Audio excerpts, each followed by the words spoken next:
బూడిద గుమ్మడికాయ మనకి దిష్టి తీసేదానికే అనుకుంటాం కదా, కాదండి.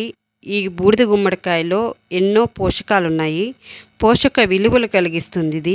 ప్రతిరోజు ఒక గ్లాస్ కానీ తాగితే మనకి ఎంత కొలెస్ట్రాల్ ఉన్నా మన కిడ్నీలు అవన్నీ కూడా ఫ్రెష్గా ఉండిస్తుంది.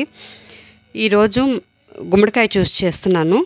ప్రతిరోజు కూడా ఏదో ఒకటి, సొరకాయ అంటే బీట్రూట్, క్యారెట్ అవి ప్రతిరోజు ఒక్కొక్క రోజు ఒక్కో విధంగా చేస్తుంటాను. ఈరోజు గుమ్మడికాయ జ్యూస్ చేస్తున్నాను.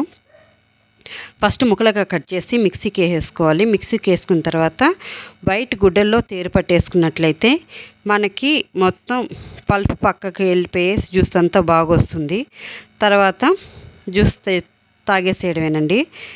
మనకి ఎంతో ఎంతో విలువైన పోషక విలువలున్న జ్యూస్ అండి ఇది. ప్రతి ఒక్కరు తాగాల్సిందే. తాగినట్లయితే మనకి ఎంతో రిలీఫ్ని ఇస్తుంది. Thank you.